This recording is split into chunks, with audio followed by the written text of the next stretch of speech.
বিতাড়িত শয়তান থেকে মহান আল্লাহর নিকট আশ্রয় চাই। সকল প্রশংসা সমগ্র বিশ্বের প্রতিপালক মহান আল্লাহর জন্য। সেই ব্যক্তির কথার চেয়ে আর কার কথা উত্তম হতে পারে, যে মানুষকে আল্লাহর দিকে ডাকে, নিজে নেক আমল করে, সৎ কাজ করে এবং বলে আমি মুসলিমদের মধ্য থেকে একজন। এর আগের পর্বে আমরা আল্লাহর প্রতি যে বাধ্যবাধকতা সে সম্পর্কে আলোচনা করেছিলাম। 23টা বাধ্যবাধকতার 15টা আলোচনা করেছিলাম, 8টা বাকি ছিল। আমরা সেই 8টা কাভার করে তারপর অন্যান্য আদেশ ও নিষেধ এর দিকে যাব ইনশাল্লাহ। দিনের ক্ষেত্রে আল্লাহর প্রতি আমাদের যে সকল বাধ্যবাধকতা আছে। 16 নম্বর পয়েন্ট, সূরা আল ইমরানের 18 নম্বর আয়াতে আল্লাহ বলে দিয়েছেন যে লা ইলাহা ইল্লাল্লাহ, এই সাক্ষী আল্লাহ দিয়েছেন, আমাদেরও এই সাক্ষী দিতে হবে। মনে প্রাণে আমরা যেমন ঈমান আনব, ঠিক তেমনি আমরা শাহাদা দেব, সাক্ষী দেব।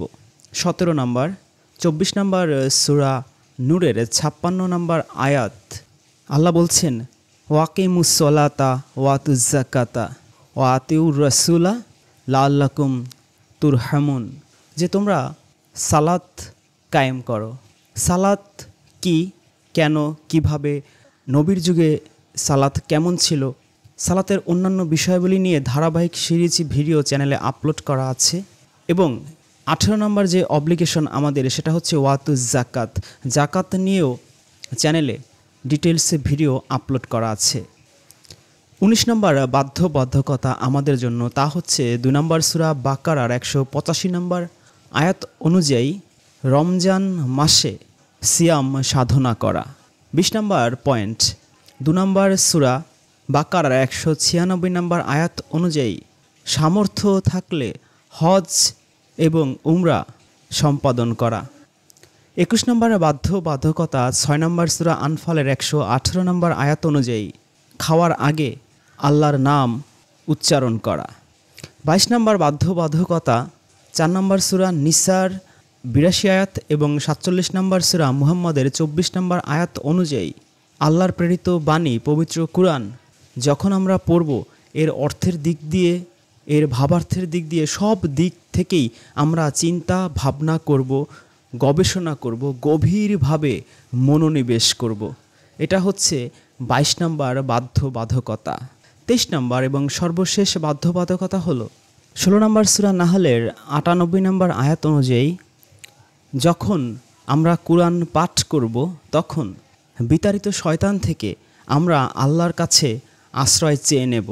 এই পৃথিবীর অন্য যে কোনো কিতাব পড়ার সময় আপনাকে এই আদেশ অনুসরণ না করলেও চলবে, কিন্তু যখন আপনি কুরআন পড়বেন তখন অবশ্যই আপনাকে এই আদেশটা মেনে চলতে হবে। তা না হলে আপনি কুরআন হয়তো পড়বেন, তারপরও দেখা যাবে যে আপনি কুমন্ত্রণার প্ররোচনার শিকার হয়েছেন। এবার আমরা আলোচনা করব আল্লাহ আমাদের আচার আচরণের ক্ষেত্রে কী ধরনের আদেশ দিয়েছেন সেগুলো নিয়ে। 24 নম্বর 4 নম্বর সূরা নিসার 135 নম্বর আয়াতে আল্লাহ রাব্বুল আলামিন আমাদের নির্দেশ দিয়েছেন, হে ঈমানদারগণ, তোমরা তোমাদের নিজেদের কিংবা পিতামাতা ও আত্মীয় স্বজনের বিপক্ষে গেলেও তোমরা আল্লাহর পক্ষে সাক্ষী হিসেবে ন্যায়ের ওপর অটল থাকবে, ইনসাফের ওপর অটল থাকবে। সাক্ষ্য যার বিরুদ্ধে যাবে, সে ধনী হোক বা গরিব হোক, আল্লাহই উভয়েরই ঘনিষ্ঠতর। অতএব তোমরা প্রবৃত্তির অনুসরণ করো না, যাতে তোমরা ন্যায় বিচার করতে পারো। এবং যদি তোমরা বিচ্যুত হও, ঘুরিয়ে পেঁচিয়ে কথা বলো কিংবা সত্যকে এড়িয়ে যাও, তবে নিশ্চয়ই তোমরা যা করো আল্লাহ সে সম্পর্কে সম্পূর্ণ অবগত। আমরা কালেমা শাহাদাত ভিডিওতে এই বিষয়টা নিয়ে আলোচনা করেছিলাম যে কালেমা শাহাদাতের পরই ফার্স্ট যেই কাজ একজন ঈমানদারের সাক্ষী দেওয়া, সেটা হচ্ছে এই পৃথিবীতে সব সময় ইনসাফের পক্ষে সাক্ষী দেয়া, ন্যায় বিচারের সাক্ষী দেয়া।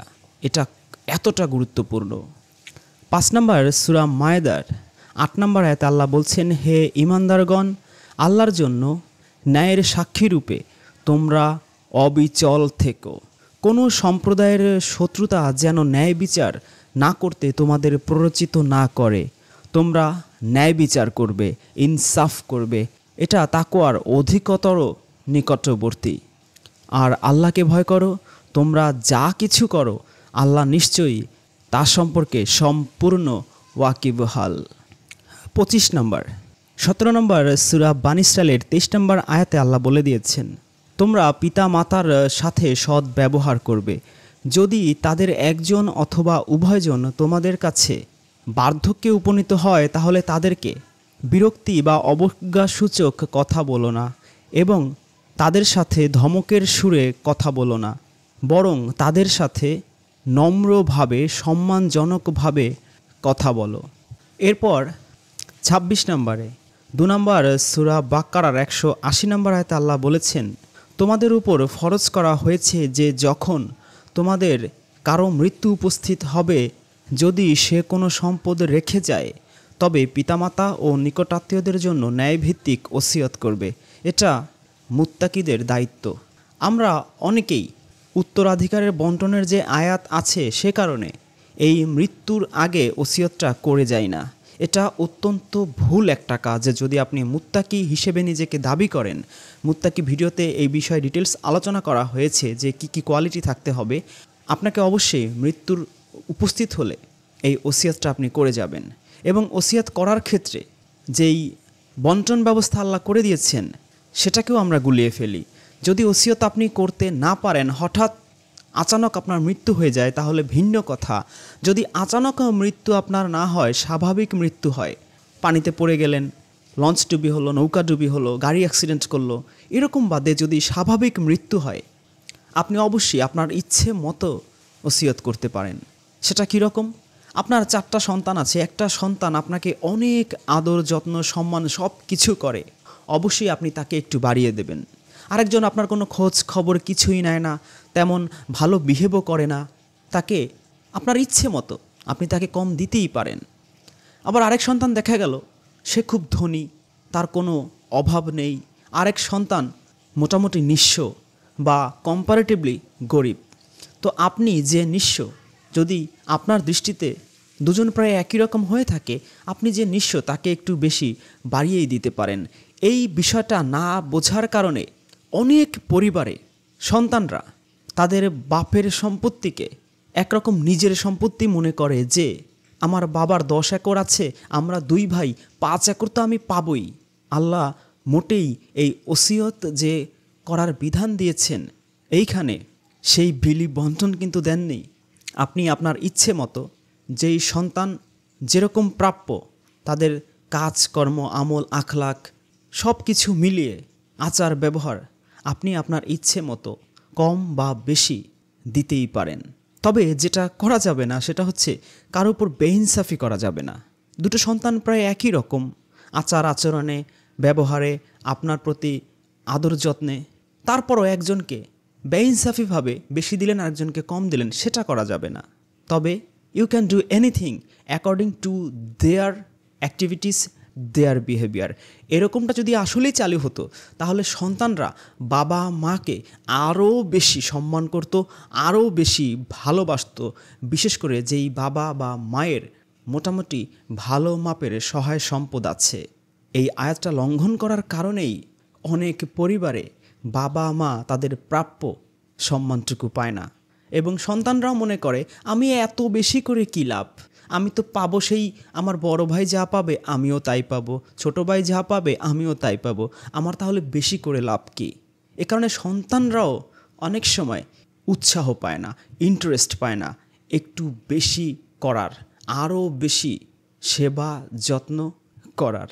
এরপর 27 নম্বর পয়েন্ট, 17 নম্বর সূরা বানী ইসরাইলের 19 নম্বর আয়াতে আল্লাহ বলছেন, আর যে আখিরাত চায় এবং তার জন্য যথাযথ চেষ্টা করে তাদের প্রচেষ্টাসমূহ আল্লাহর কাছে গৃহীত হবে। আর যে ব্যক্তি আখিরাত কামনা করে আর তার জন্য চেষ্টা করে যতখানি চেষ্টা করা দরকার, আর সে মুমিনও, এরাই হলো তারা যাদের চেষ্টা সাধনা সাদরে আল্লাহর কাছে গৃহীত হবে। 28 নম্বর সূরা কাসাসের 77 নম্বর আয়াতে আল্লাহ বলছেন, আর আল্লাহ তোমাকে যা দান করেছেন তাতে তুমি আখিরাতের আবাস অনুসন্ধান করো, তবে দুনিয়া হতে তোমার অংশ ভুলে যেও না এবং পরোপকার করো, যেমন আল্লাহ তোমার প্রতি অনুগ্রহ করেছেন সেরূপ অনুগ্রহ করো। আর পৃথিবীতে বিপর্যয় সৃষ্টি করতে যেও না, নিশ্চয়ই আল্লাহ বিপর্যয় সৃষ্টিকারীকে ভালোবাসেন না। এ দুটো আয়াত যদি আমরা একটু ভালোভাবে বোঝার চেষ্টা করি, আমরা দেখব যে এখানে একটা কমন কথা আছে, তা হচ্ছে আখিরাতের জন্য নিজের সর্বোচ্চ উজাড় করে চেষ্টা সাধনা করা, এবং এই চেষ্টা সাধনা অবশ্যই আল্লাহর দরবারে গৃহীত হবে যদি আমরা মুমিন হয়ে থাকি। তবে দুনিয়ার থেকে তোমার অংশ ভুলে যেও না এবং পরোপকার করো, যেমন আল্লাহ তোমার প্রতি অনুগ্রহ করেছেন। তো আমরা এমন হয়ে যাব না সেই বৈরাগী মুনি ঋষি ঠাকুর, সেই পীর বুজুর্গদের মতো ওয়াজিনরা যেইভাবে আমাদের বলে ঘর বাড়ি সব কিছু ফেলে রেখে জঙ্গলে গিয়ে শুধু দিনের মধ্যে 200 রাকাত নামাজ পড়া, এটা করা যাবে না। দুনিয়ার অংশ ভুলে যাওয়া যাবে না, কারণ দুনিয়াতে যখন আমরা পরিশ্রম করব, আয় রোজগার করব, তখন এর মাধ্যমে আমরা মানুষের উপকারও করতে পারবো। পরিবার, প্রতিবেশী, আত্মীয় স্বজন, এদেরকে আমরা দান করতে পারবো, সাদগা করতে পারবো, এদের বিপদে আপদে পাশে দাঁড়াতে পারবো, সাহায্য করতে পারবো। এই বিষয়টাই আল্লাহ এখানে বলেছেন। অবশ্যই আমাদের লাইফ হবে আখিরাত ওরিয়েন্টেড, তবে তা মোটেই দুনিয়াকে মুনি ঋষি বুজুর্গদের মতো, দরবেশদের মতো লাথি মেরে ফেলে দিয়ে নয়। 28 নম্বর পয়েন্ট, 16 নম্বর সূরা নাহলের 125 নম্বর আয়াতে আল্লাহ আমাদের যে নির্দেশ দিয়েছেন তা হচ্ছে, তুমি মানুষকে তোমার রবের পথে হিকমত ও সুন্দর উপদেশের মাধ্যমে আহ্বান করো এবং সুন্দরতম পন্থায় তাদের সাথে বিতর্ক করো, তাদের সাথে আলোচনা করো সুন্দরভাবে।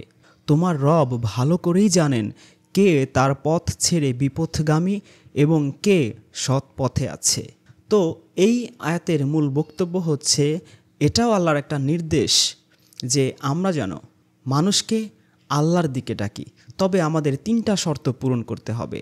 প্রথম শর্ত হচ্ছে হিকমত অবলম্বন করতে হবে, দ্বিতীয় শর্ত হচ্ছে সুন্দর উপদেশ, চমৎকার কথাবার্তার মাধ্যমে তাদের আল্লাহর দিকে ডাকতে হবে, আর তৃতীয় শর্ত হচ্ছে যদি তাদের আল্লাহর দিকে ডাকার ক্ষেত্রে কখনো ডিবেট করতে হয়, বাহাস করতে হয়, বিতর্ক করতে হয়, সেটা ভিন্ন মাযহাবের হতে পারে, আবার ভিন্ন ধর্মেরও হতে পারে, আমরা যেন সুন্দরতম পন্থায় চমৎকার পদ্ধতিতে সেই বিতর্কটা করি। এবং আয়াতের শেষেই বলা আছে যে আমরা যেন ভুলে না যাই, আল্লাহই ভালো করে জানেন আমি সত্যি সত্যি হিদায়াত প্রাপ্ত কিনা নাকি আমি পথভ্রষ্ট। আমি যেই অবস্থায় আছি আমি যেন কখনোই নিজেকে একেবারে শ্রেষ্ঠ মুমিন মুসলিম বা সর্বোচ্চ হিদায়াত প্রাপ্ত এরকম ভেবে অহংকার বশে মানুষকে আল্লাহর দিকে না ডাকি। 29 নম্বর পয়েন্ট, সূরা নূরের 22 নম্বর আয়াতে আল্লাহ বলছেন, তোমাদের মধ্যে যারা ঐশ্বর্য ও প্রাচুর্যের অধিকারী তারা যেন শপথ না করে যে তারা আত্মীয় স্বজন ও অভাবগ্রস্তদের এবং আল্লাহর পথে যারা গৃহ ত্যাগ করেছে তাদেরকে কিছুই দেবে না। তারা যেন তাদের দোষ ত্রুটি উপেক্ষা করে। তোমরা কি চাও না যে আল্লাহ তোমাদেরকে ক্ষমা করেন? এবং আল্লাহ ক্ষমাশীল, পরম দয়ালু। 45 নম্বর সূরা জাসিয়ার 14 নম্বর আয়াতে আল্লাহ বলছেন, যারা ঈমান এনেছে তাদেরকে বলো, যারা আল্লাহর দিবসসমূহ প্রত্যাশা করে না এরা যেন তাদের ক্ষমা করে দেয়, যাতে আল্লাহ প্রত্যেক কমকে তাদের কৃতকর্মের জন্য প্রতিদান দিতে পারেন। এ দুটো আয়াত পরে আমরা বুঝলাম যে আমরা যেন অন্যের দোষ ত্রুটি উপেক্ষা করি, তাদেরকে ক্ষমা করে দেই। এর রেজাল্ট কি হবে? আল্লাহও আমাদের ক্ষমা করে দেবেন। আল্লাহ বলছেন, তোমরা কি চাও না যে আল্লাহ তোমাদের ক্ষমা করে দিক? আমরা যখন এই ক্ষমার গুণটা অন্যের কাছে প্রকাশ করব, অন্যকে ক্ষমা করব, তখন আল্লাহ যে আমাদের ক্ষমা করবেন সেটা আরও বেশি দ্রুততার সাথেই ঘটবে। 30 নম্বর পয়েন্ট, 33 নম্বর সূরা আহজাবের 24 নম্বর আয়াতে আল্লাহ বলছেন, আল্লাহ সত্যবাদীদেরকে পুরস্কৃত করেন সত্যবাদিতার জন্য। আল্লাহর পুরস্কার তো আমরা বুঝি, সর্বোচ্চ পুরস্কার হচ্ছে জান্নাত। সত্যবাদিতা এটা অনেক বড় ইবাদত, অথচ কথায় কথায় আমরা মিথ্যে বলি। তো 30 নম্বর পয়েন্টে আল্লাহ বলেছেন আমরা যেন সব সময় সত্য কথা বলি, কারণ এই সত্যবাদিতার পুরস্কার আল্লাহর হাতেই রয়েছে। 31 নম্বর পয়েন্ট 5 নম্বর সূরা মায়দার 88 নম্বর আয়াতে, 71 নম্বর সূরার 12 নম্বর আয়াতে এবং 14 নম্বর সূরা ইব্রাহিমের 34 নম্বর আয়াতে আল্লাহ বলেছেন, আল্লাহ আমাদের যে নিয়ামত দিয়েছেন সেগুলো যেন আমরা উপভোগ করি। আমাদের অনেককে আল্লাহ অর্থ সম্পদ, টাকা পয়সা, ঘর বাড়ি, জায়গা জমি, স্ত্রী সন্তান, অনেক ধরনের নিয়ামত দিয়ে ভরিয়ে রেখেছেন, কিন্তু সেই নিয়ামতগুলো আমরা এনজয় করতে চাই না। কিন্তু সূরা দোহার সর্বশেষ আয়াতে আল্লাহ বলে দিয়েছেন, বিনিআমাতি রব্বিকা ফাহাদ্দিস। আল্লাহর যে নিয়ামত, এই নিয়ামত যেন আমরা হাদিস করি, আমরা প্রচার করি, অন্যকে বলে বেড়াই। এটাও আল্লাহর প্রতি কৃতজ্ঞতার একটা অংশ। 32 নম্বর পয়েন্ট 24 নম্বর সূরা নূরের 33 নম্বর আয়াতে আল্লাহ বলেছেন, যাদের বিয়ের সামর্থ্য নেই, আল্লাহ তাদেরকে নিজ অনুগ্রহে অভাবমুক্ত না করা পর্যন্ত তারা যেন সংযম অবলম্বন করে। সুতরাং যারা আনম্যারিড তাদের প্রতি আল্লাহর নির্দেশ হচ্ছে, বিবাহ হওয়ার আগ পর্যন্ত এই সেক্সুয়াল মোরালিটি, এই নৈতিকতাটুকু যেন সে ধরে রাখে। 33 নম্বর সূরা আহজাবের 35 নম্বর আয়াতে আল্লাহ বলেছেন, নিশ্চয়ই মুসলিম পুরুষ ও নারী, মুমিন পুরুষ ও নারী, অনুগত পুরুষ ও নারী, সত্যবাদী পুরুষ ও নারী, ধৈর্যশীল পুরুষ ও নারী, বিনয়াবনত পুরুষ ও নারী, দানশীল পুরুষ ও নারী, সিয়াম পালনকারী পুরুষ ও নারী, নিজের লজ্জাস্থানের হেফাজতকারী পুরুষ ও নারী, আল্লাহকে অধিক স্মরণকারী পুরুষ ও নারী, তাদের জন্য আল্লাহ মাগফিরাত ও মহান প্রতিদান প্রস্তুত করে রেখেছেন।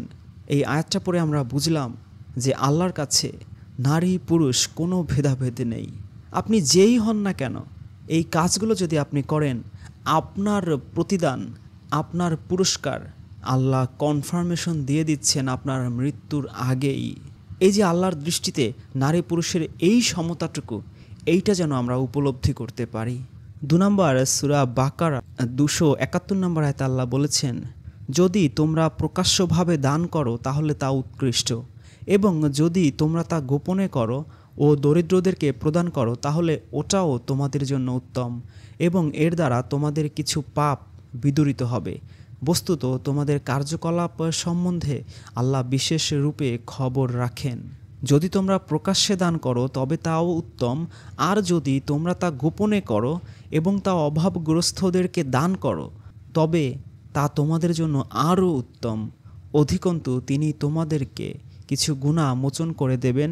বস্তুত যা কিছু তোমরা করছো আল্লাহ তার খবর রাখেন। এ দুটো আয়াত পড়ে আমরা বুঝলাম যে আল্লাহ দানশীল এই বিষয়টাকে অত্যন্ত প্রিফার করেন। তবে প্রকাশ্যে দান করাটা যেমন উত্তম, যদি গোপনে করেন এবং অভাবগ্রস্তদের করেন সেটা আরও বেশি উত্তম। আমরা তো দান বলতে বুঝি মসজিদে টাইলস করে দেবেন, এসি করে দেবেন, মাদ্রাসায় টাকা দেবেন, হুজুরদের দেবেন, এটা মোটেই না। কোরআনে একটা আয়াত আপনি খুঁজে পাবেন না যেখানে এই ধরনের কোনো ইন্ডিকেশন আছে। আপনি বাকারারই 177 আয়াত পড়তে পারেন, 215 আয়াত পড়তে পারেন, সূরা তওবার 60 নম্বর আয়াত পড়তে পারেন। জাকাত ভিডিওতে এগুলো ডিটেলস আলোচনা করা হয়েছে। আপনি দেখবেন যে এই দানের সাদগার এই সেক্টরগুলো আল্লাহ একেবারে বিস্তারিত বলে দিয়েছেন যে আপনি প্রায়োরিটি লিস্ট অনুযায়ী কাদেরকে এটা করবেন, এবং এর মাধ্যমে আমাদের গুনাহ মোচন হবে সে কথাটাও আল্লাহ এখানে বলে দিয়েছেন। এবং সূরা লাইলের 18 নম্বর আয়াত অনুযায়ী আমরা জানি যে আত্মশুদ্ধির যতগুলো উপায় আছে, ওয়াজিনরা আপনাকে অনেক পদ্ধতি বলবে, চিস্তিয়া, সাবেরিয়া, নকশেবন্দিয়া, মুজাদ্দেদিয়া, কত তরিকা আপনাকে শেখাবে, মোরাকাবা, মোশাহেদা শেখাবে, কিন্তু আত্মশুদ্ধির সর্বশ্রেষ্ঠ মাধ্যমই হচ্ছে এই দান করা, সাদগা করা। কতটুকু ব্যয় করবেন? সূরা বাকারার 219 নম্বর আয়াতে আল্লাহ বলে দিয়েছেন আপনার প্রয়োজনের অতিরিক্ত, এবং সূরা বনী ইসরাঈলে আল্লাহ বলে দিয়েছেন যে এত বেশি দান আপনি করতে পারবেন না যাতে আপনি একেবারে নিঃস্ব হয়ে যান। আল্লাহর শেখানো কুরআন থেকে 20টা হিকমত সেই ভিডিওতে এই বিষয় নিয়ে আলোচনা করা হয়েছে। আমরা পরের পয়েন্টে যাই। 34 নম্বর পয়েন্ট, 2 নম্বর সূরা বাকারার 44 নম্বর আয়াতে আল্লাহ বলেছেন, তোমরা কি মানুষকে সৎকর্মের নির্দেশ দেবে এবং নিজেদের কথা ভুলে যাবে, অথচ তোমরা কিতাব পাঠ করো, তবে কি তোমরা বোঝো না? তবে কি তোমরা হৃদয়ঙ্গম করো না? এই আয়াতের মাধ্যমে আমরা বুঝলাম যে আপনি মানুষকে সৎ কাজের আদেশ দেবেন বা ভালো কাজের, নেক কর্মের নির্দেশ দেবেন, কিন্তু নিজে সেটা পালন করবেন না, নিজে সেটা প্র্যাকটিস করবেন না। সেটা করা যাবে না। অন্যকে যেই সুন্দর কাজগুলোর, নেক আমলগুলোর উপদেশ বা আদেশ আপনি দিচ্ছেন, সেটা অবশ্যই আপনার নিজের লাইফেও আপনাকে অ্যাপ্লাই করতে হবে। এটা হচ্ছে সূরা বাকারার 44 নম্বর আয়াতে আল্লাহর আদেশ। 35 নম্বরে 24 নম্বর সূরা নূরের 30 এবং 31 নম্বর আয়াত পড়লে আমরা বুঝি যে আল্লাহর আদেশ হচ্ছে যে আপনার দৃষ্টিকে আপনি সংযত রাখবেন, দৃষ্টিকে হেফাজত রাখবেন। আমরা তো চোখের দৃষ্টি দিয়ে পুরো মানুষই খেয়ে ফেলি। আবার এই দৃষ্টি কখনো হয় অগ্নি দৃষ্টি, কখনো হয় রাগের, কখনো হয় লোভের, কখনো হয় কামের।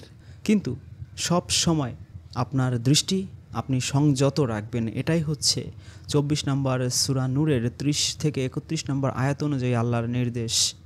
36 নম্বর আদেশ 9 নম্বর সূরা তাওবার 108 নম্বর আয়াত অনুযায়ী আপনাকে পবিত্র থাকতে হবে, পরিচ্ছন্ন থাকতে হবে। 37 নম্বর আদেশ 76 নম্বর সূরার 8 নম্বর আয়াত এবং 47 নম্বর সূরা মুহাম্মদের 4 নম্বর আয়াত অনুযায়ী যারা যুদ্ধবন্দী তাদেরকে আপনার খাবার খাওয়াতে হবে, তাদের সাথে ভালো আচরণ করতে হবে এবং যুদ্ধ শেষে অবশ্যই তাদেরকে আপনার মুক্তি দিতে হবে। হয় আপনি মুক্তিপণ রেখে মুক্তি দেবেন, আর না হলে ফ্রি হলেও আপনার অবশ্যই তাদেরকে ছেড়ে দিতে হবে, আপনি তাদেরকে আটকে রাখতে পারবেন না। 38 নম্বর আদেশ সূরা বাকারার 195 নম্বর আয়াতে আল্লাহ বলেছেন, তোমরা আল্লাহর পথে ব্যয় করো এবং নিজ হাতে নিজেদেরকে ধ্বংসে নিক্ষিপ্ত করো না, আর সৎ কর্ম করো, কল্যাণকর কাজ করে যাও। নিশ্চয়ই আল্লাহ কল্যাণকারীদেরকে ভালোবাসেন, সৎ কর্মশীলদের ভালোবাসেন। এই আয়াত থেকে আমরা বুঝলাম যে আল্লাহর রাস্তায় ব্যয় করতে হবে। 39 নম্বর আদেশ 7 নম্বর সূরা আরাফের 31 নম্বর আয়াত অনুযায়ী আপনি যখন মসজিদে যাবেন আপনাকে অবশ্যই সুন্দর পোশাক পরিচ্ছদ পরতে হবে। নবীর যুগে সালাত কেমন ছিল এবং তখন কিভাবে আল্লাহর বাণীগুলো নবী মানুষের কাছে পৌঁছে দিতেন তা সেই ভিডিওতে ডিটেলস আলোচনা করা হয়েছে। এই আয়াতেও মসজিদ শব্দটা আছে, কিন্তু দুঃখজনক ব্যাপার হচ্ছে যে সবাই অনুবাদকারী যারা আছেন তারা এই মসজিদের বাংলা করেছে সালাত, প্রকৃতপক্ষে ভুল অনুবাদ করেছেন তারা। যাই হোক, এই আয়াতের মূল বক্তব্য হচ্ছে যখন আপনি এই আল্লাহর বাণী শুনতে যাবেন মসজিদে, নবীর কাছ থেকে হোক, রাসূলের কাছ থেকে হোক, অথবা আল্লাহর বাণী প্রচার করে এমন মানুষের কাছ থেকে হোক যারা আল্লাহর দিকে ডাকে, নিজেরা সৎ কাজ করে এবং নিজেকে শিয়া, সুন্নি, সালাফি, আহলে কুরআন, আহলে হাদিস এরকম কোনো ট্যাগে বিশেষায়িত না করে মুসলিম হিসেবে পরিচয় দিয়ে আল্লাহর দিকে ডাকে আল্লাহর বাণীর মাধ্যমে, তখন আপনি অবশ্যই যাওয়ার সময় সুন্দর পোশাক পরিচ্ছদ পরে যাবেন। এটা হচ্ছে 39 নম্বর আদেশ। 40 নম্বর আদেশ 17 নম্বর সূরা বনী ইসরাঈলের 36 নম্বর আয়াতে আল্লাহ বলেছেন, আর যে বিষয়ে তোমার জানা নাই তার অনুসরণ করো না। নিশ্চয়ই কান, চোখ ও হৃদয়, অন্তর এদের প্রত্যেকটির ব্যাপারে প্রশ্ন করা হবে, এদের প্রত্যেকটির ব্যাপারে কৈফিয়ত তলব করা হবে। আমরা অনেকেই আছি, আল্লাহ যে 6236টা আয়াত নাজিল করেছেন আমাদের হেদায়েতের জন্য সূরা বাকারার 285 আয়াত অনুযায়ী, এবং হেদায়েত রিলেটেড যা কিছু আমাদের করণীয় বর্জনীয় সব কিছু পরিপূর্ণভাবে বলে দিয়েছেন সূরা নাহলের 89 নম্বর আয়াত পড়লে আমরা তা বুঝতে পারি। তারপরও আমরা এমন অনেক কিছুরই অনুসরণ করি যে বিষয়ে আমাদের কোনো জ্ঞান নেই, জানা নেই এবং আল্লাহ কোনো দলিল প্রমাণ নাজিল করেননি। এরকম কোনো কিছু করা যাবে না। আপনি কনফার্ম না, আপনি সুনিশ্চিত না যে হাত বুকে বাঁধবেন না পেটে বাঁধবেন না নাভির নিচে বাঁধবেন, আল্লাহ কুরআনে এমন কোনো দলিল নাজিল করেননি, সুতরাং এটা আপনি অনুসরণ করতে পারবেন না।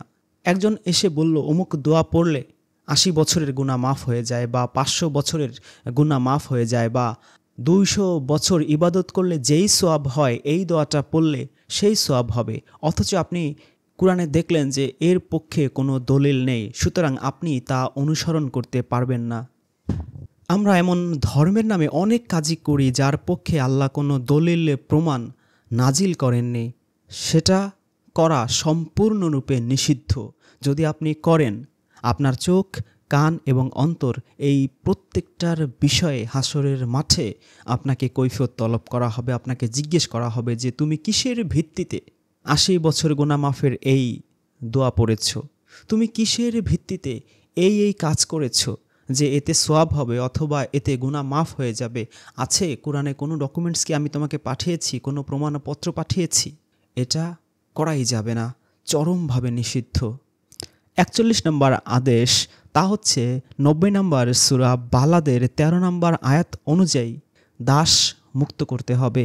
একসময় দাস প্রথা ছিল, এমনকি 100 বছর আগেও সেই বর্তমানে পৃথিবীর প্রভাবশালী দেশ আমেরিকাতেও দাস প্রথা ছিল। এই দাস প্রথা পৃথিবীর এতটা সভ্য দেশ, তারা মাত্র 100 বছর আগে বিলুপ করেছে, কিন্তু আল্লাহ রাব্বুল আলামিন সেই 1300-1400 বছর আগেই এই দাস মুক্তকরণের আদেশ আমাদের দিয়ে রেখেছেন। 42 নম্বর আদেশ, 22 নম্বর সূরা হাজের 7 নম্বর আয়াতে আল্লাহ বলছেন, এটাই প্রকৃত অবস্থা। আর যে ব্যক্তি নিপীড়িত হয়ে, অত্যাচারিত হয়ে তার সমপরিমাণ প্রতিশোধ গ্রহণ করে, অতপর তার ওপর আবার নিপীড়ন করা হয়, অত্যাচার করা হয়, তাহলে আল্লাহ অবশ্যই তাকে সাহায্য করবেন। নিশ্চয়ই আল্লাহ পাপমোচনকারী, অতীব ক্ষমাশীল। 42 নম্বর সূরা আশ-শুরার 40 নম্বর আয়াতে আল্লাহ বলছেন, আর মন্দের প্রতিফল অনুরূপ মন্দ, অতপর যে ক্ষমা করে দেয় এবং আপোষ নিষ্পত্তি করে তার পুরস্কার আল্লাহর নিকট রয়েছে। নিশ্চয়ই আল্লাহ জালিমদের পছন্দ করেন না। এই দুটো আয়াত পরে আমরা বুঝতে পারছি যে আপনি যদি অত্যাচারিত হন বা আপনার উপর জুলুম করা হয়, তাহলে আপনি অবশ্যই সমপরিমাণ প্রতিশোধ গ্রহণ করতে পারবেন। এখন কেউ আপনাকে চর মারল আর আপনি তাকে পিটিয়ে হাত পা সব ভেঙে দিলেন, সেটা কিন্তু তার উপর জুলুম হয়ে যাবে। তবে যদি আপনি ক্ষমা করে দেন এবং আপোষ নিষ্পত্তি করেন, তাহলে অবশ্যই আল্লাহর নিকট আপনার পুরস্কার রয়েছে, কারণ আল্লাহ জালিমদের পছন্দ করেন না। আপনি অত্যাচারিত হয়েও, জুলুমের শিকার হয়েও আল্লাহর ওয়াস্তে ক্ষমা করে দিয়ে মহত্বের পরিচয় দিতে পারেন। আর যদি প্রতিশোধ নেনই, অবশ্যই সমপরিমাণ নিতে হবে, অতিরিক্ত বাড়াবাড়ি সীমা লঙ্ঘন করা যাবে না, যেটা কিসাসের আয়াতগুলোতেও আমরা পাই। এজন্যই সূরা বাকারার 178 নম্বর আয়াতটাও পড়া জরুরি। তো এই সূরা বাকারার 178, 22 নম্বর সূরা হাজেরের 60 এবং 42 নম্বর সূরা শুরার 40 নম্বর আয়াত পড়ে আমরা এই প্রতিশোধ কিভাবে নেবেন, কতটুকু নিতে পারবেন এবং ক্ষমা করে দিলে আল্লাহর পুরস্কার, এই সবগুলো বিষয়ে বুঝতে পারলাম। মূল কথা হচ্ছে আমরা ইনসাফের ভিত্তিতে প্রতিশোধ নিতে পারবো, তবে ক্ষমা করে দেয়া হবে আল্লাহর পুরস্কার প্রাপ্তির ক্ষেত্রে অনেক মহৎ একটা কাজ। 43 নম্বর আদেশ, 3 নম্বর সূরা আল ইমরানের 110 নম্বর আয়াত অনুযায়ী যদি আপনার সামর্থ্য থাকে, আপনি অন্যদেরকে সৎ কাজের আদেশ করবেন আর অসৎ কাজের নিষেধ করবেন। তবে অবশ্যই এটা আপনার সাধ্যের মধ্যে থাকতে হবে, কারণ এই আয়াতটা কিন্তু 1400 বছর আগের প্রেক্ষাপটে নাজিল হওয়া। ইয়া আইয়ুহাল্লাযিনা আমানু নিয়ে ভিডিও আপলোড করা আছে চ্যানেলে, যে তখনকার সময়ের পরিবেশ পরিস্থিতির উপরে সাধ্যের মধ্যে বলার কারণ, একজন এমপি বা মন্ত্রী বা এমন স্ট্যাটাসের মানুষ ঘুষ খাচ্ছে, জুলুম করছে, যার প্রতিবাদ করার সামর্থ্য আপনার নেই। যদি করতে যান, উল্টো দেখা গেল যে আপনার উপর ব্যাপক হয়রানি শুরু হয়ে গেল, আপনার উপর জেল জুলুম শুরু হয়ে গেল। সেক্ষেত্রে আপনার ফাদার অ্যাডভান্স হওয়ার কোনো দরকার নেই। আপনার ফার্স্ট প্রায়োরিটি হচ্ছে আপনি নিজে, তারপর আপনার পরিবার, এরপর যদি আরও সামর্থ্য থাকে তাহলে আত্মীয় স্বজন। তবে সেখানে কিভাবে আপনি বিষয়গুলো উপস্থাপন করবেন, তার জন্য দিক নির্দেশনা আছে সূরা নাহলের 125 নম্বর আয়াতে। আপনাকে হিকমত, প্রজ্ঞা এবং সুন্দর ও চমৎকার কথাবার্তার মাধ্যমে এই বিষয়গুলো ট্যাকেল দিতে হবে। এবং যদি কখনো বিতর্ক করতে হয়, ডিবেট করতে হয়, সেটাও টেকনিক্যালি এবং এক্সিলেন্টলি আপনাকে সম্পাদন করতে হবে। এরপর মহান আল্লাহর 44 নম্বর আদেশ হচ্ছে 3 নম্বর সূরা আল ইমরানেরই 186 নম্বর আয়াত। সেটা হচ্ছে আপনাকে ধৈর্য ধারণ করতে হবে। গতকাল একটা ভিডিও আপলোড করেছিলাম ইন্না লিল্লাহি ওয়া ইন্না ইলাইহি রাজিউন নিয়ে, সেখানেও মূল বক্তব্যই ছিল এই ধৈর্য ধারণ করা, সবর করা। এবং সূরা আসর থেকেও আমরা জানি যে এই ধৈর্য ধারণ করা 4টা বেসিক কাজের একটা। যদি আপনি দুনিয়াতে বসে আপনি ক্ষতির মধ্যে আছেন না লাভের মধ্যে আছেন সেটা রিয়ালাইজ করতে চান, তাহলে যেই 4টা কাজের উপর আল্লাহ জোর দিয়েছেন তার মধ্যে একটা হচ্ছে পরস্পরকে ধৈর্যের উপদেশ দেয়া। এবং আমরা মুত্তাকির ভিডিওতেও আলোচনা করেছি যে এই পৃথিবীতে সবচেয়ে সম্মানিত মানুষ হচ্ছে মুত্তাকিরা এবং আখিরাতেও সবচেয়ে সম্মানিত মানুষ হবে মুত্তাকিরা। এই মুত্তাকিদের one of the best quality হচ্ছে তারা ধৈর্যশীল হবে। ৪৫ নম্বর কমান্ড হচ্ছে আল্লাহ রাব্বুল আলামিনের, তা হচ্ছে কোনো চুক্তি বা কোনো ওয়াদা বা কোনো অঙ্গীকার, কোনো প্রতিশ্রুতি আপনি দেন, সেটা আপনাকে অবশ্যই রক্ষা করতে হবে। আল্লাহর শেখানো ২০টা হিকমত, সেই ভিডিওতেও আমরা এই অঙ্গীকারের বিষয়টা আলোচনা করেছি। প্রতিশ্রুতি, ওয়াদা, এর কারণে যে সমাজে, সংসারে, দেশে, জাতিতে কত ঝামেলা সৃষ্টি হয় সেটা আমরা সেই ভিডিওতে আলোচনা করেছি। যাই হোক, আল্লাহ রাব্বুল আলামিনের ৪৫ নম্বর কমান্ড হচ্ছে অঙ্গীকার, প্রতিশ্রুতি, ওয়াদা পূর্ণ করা। তবে এই অঙ্গীকার হচ্ছে দুই রকম, একটা হচ্ছে চুক্তিভিত্তিক অঙ্গীকার, আরেকটা হচ্ছে মানুষের সাথে মানুষের অঙ্গীকার। চুক্তিভিত্তিক অঙ্গীকার যেমন আপনাকে রক্ষা করতে হবে, সেটা সামাজিক চুক্তি হতে পারে, সেটা যুদ্ধক্ষেত্রে চুক্তি হতে পারে, সেটা অর্থনৈতিক ক্ষেত্রে চুক্তি হতে পারে। আবার অন্যদিকে পার্সোনাল অঙ্গীকার রয়েছে, যে এই পার্সোনাল অঙ্গীকারের কথা আল্লাহ বলেছেন ২ নম্বর সূরা বাকারার ১৭৭ নম্বর আয়াতে, ৩ নম্বর সূরা আল ইমরানের ৭৬ নম্বর আয়াতে এবং ১৭ নম্বর সূরা বানী ইসরাইলের ৩৪ নম্বর আয়াতে। তাহলে ৪৫ এবং ৪৬ নম্বর কমান্ড আমরা বুঝলাম যে দুটো ক্ষেত্রেই অঙ্গীকার, প্রতিশ্রুতি, ওয়াদা রক্ষা করার কথা আল্লাহ বলেছেন এবং এই অঙ্গীকার বিষয়ে কিন্তু অবশ্যই হাসরের মাঠে আমাদের প্রশ্ন করা হবে। হাসরের মাঠে কি কি প্রশ্ন করা হবে সেটা নিয়ে আলাদা একটা ভিডিও আছে, দেখে নেবেন। আমাদের তো মোল্লা মৌলভীরা সব লাহুয়াল হাদিস থেকে আজে বাজে অনেক গাল গল্প করে, যার সাথে কোরআনের অধিকাংশই মিল নেই। কোরআনে আল্লাহ পয়েন্ট আউট করে উল্লেখ করে দিয়েছেন যে হাসরের মাঠে আল্লাহ কি কি ধরনের প্রশ্ন করবেন, কৈফিয়ত তলব করবেন। তার মধ্যে ওয়ান অফ দ্য ইম্পর্ট্যান্ট বিষয় হচ্ছে এই অঙ্গীকার বা প্রতিশ্রুতি সম্পর্কে কৈফিয়ত তলব করা।